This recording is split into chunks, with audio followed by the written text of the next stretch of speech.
Every single day, someone of prominence on the left, a politician, a cable news host, an entertainment figure, accuses someone on the right of being a racist. Here are typical examples.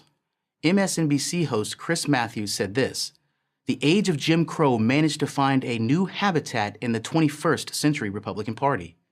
Comedian Seth Meyers told his late-night audience that Republicans traffic in open racism. Tennessee State Representative London LAMAR, a black woman, announced that the entire state of Tennessee is racist, period. This was just after she was elected in Tennessee. The left calling the right racist isn't new. It's been going on for decades. Republican presidents Richard Nixon, Ronald Reagan, George Herbert Walker Bush, his son George W. Bush, were all accused of being racist. And of course, from the left's perspective, racist is essentially Donald Trump's middle name. To call someone a racist is a very serious charge. A racist is a person who believes that one race is inherently superior or inferior to another. It's not intelligence, character, or values that determine an individual's worth. It's his or her skin color. To say that racism is foolish and stupid, not to mention evil, is to understate the case. But according to most Democrats, Republicans are that stupid and that evil. So let's examine some conservative policies to see if they are indeed racist. If they are, then the left has a valid complaint. And if they're not, then the left is lying. The long-standing conservative opposition to affirmative action is a good place to start. It was Democratic President John F. Kennedy who in 1961 first used the term affirmative action. But affirmative action in the way we think of it now wasn't implemented until 1970, during the administration of a Republican president, Richard Nixon. The theory was that, because of historical discrimination, blacks were at a competitive disadvantage to other races and ethnicities. To erase that disadvantage, standards that most blacks presumably couldn't meet had to be lowered. One could make the case that this policy had some utility when it was first put in place. But that was a long time ago. The conservative position is that blacks have repeatedly proven they can compete with anyone without the benefits of lower standards. There are countless examples of black success in every field at every level. The policy is no longer necessary. But the conservative argument goes further. Study after study shows that, in the case of college admissions, affirmative action hurts more blacks than it helps. By lowering admission standards for blacks and some other minority students, colleges set many of these students up for failure. They get placed in schools for which they are not prepared. And high black dropout rates confirm this view. How could it be otherwise? If academically unprepared white students were admitted to Ivy League schools, they too would be set up to fail. Conservatives believe blacks and other minorities are every bit as capable as whites of succeeding as engineers, surgeons, policemen, businessmen, lawyers, and college students. And therefore, lowering standards for blacks is unnecessary as well as insulting. Yet for this belief, conservatives are called racist. The irony, of course, is that those who accuse conservatives of being racist believe blacks and other minorities are not as capable as whites of succeeding and therefore still need affirmative action, almost a half-century after it was first implemented. Let's look at another issue where this contrast between conservatives and those who accuse them of being racist is even more starkly drawn: voter ID. Conservatives say America should require every voter to present an ID when voting, just as European countries do to help keep their elections honest. Are all these democracies racist? Of course not. Yet the accusers say that conservatives who support voter ID are racist. Why do they say this? Because, they argue, it's really a ruse to prevent blacks and other minorities from voting, since many of them just aren't capable of acquiring an ID. Can you get more condescending than that? Let's be real. You need an ID to drive, to fly, to buy a beer, even to purchase some cold medicines. Whites can do it, but blacks can't? Tell me again who the racists are? One more example. It's conservatives who push for school choice, which would allow all parents, not just wealthy ones, to decide where their children attend school.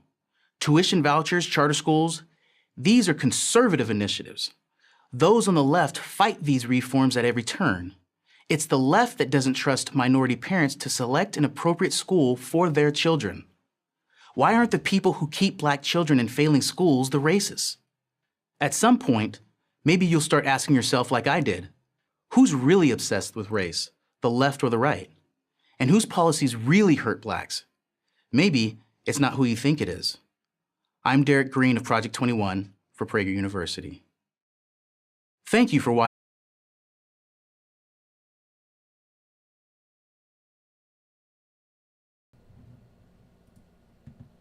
All right, sorry about that technical difficulty. He has a saying that goes, documentation beats conversation. So whenever you have documentation that proves your point, you have truth that can back up your accusation. His accusation is, who really cares about race? Who are really the racists?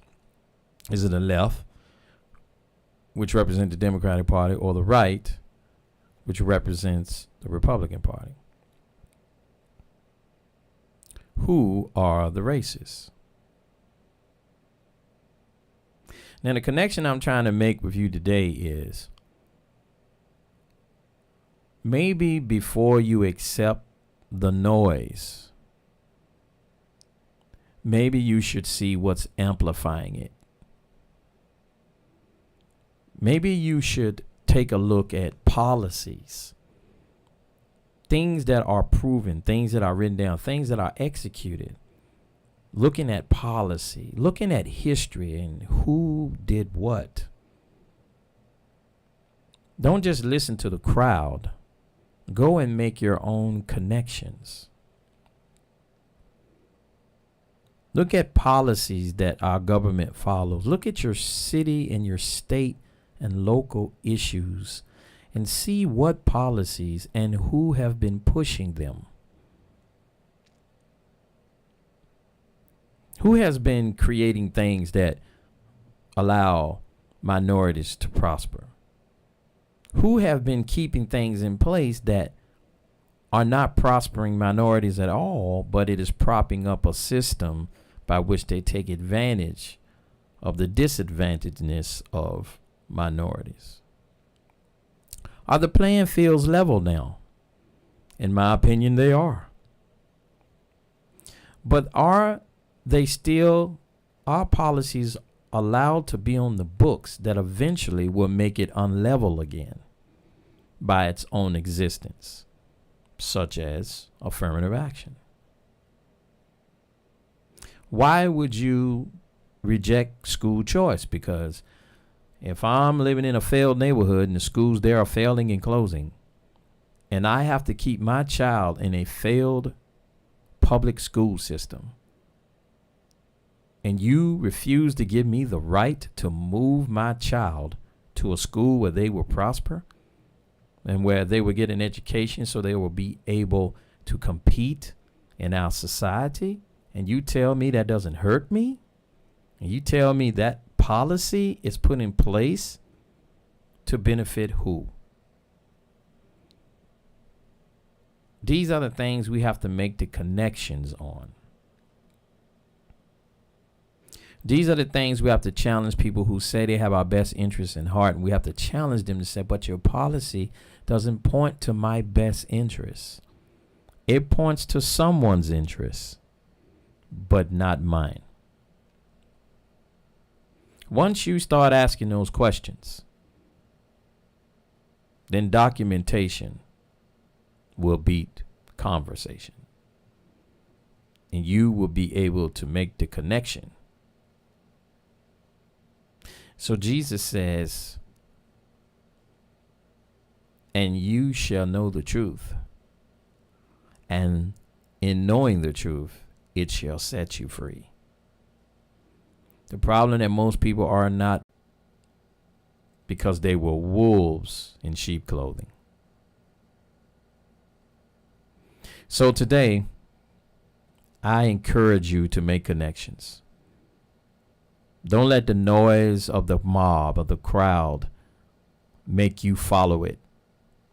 Investigate, find out the truth so that you may be free.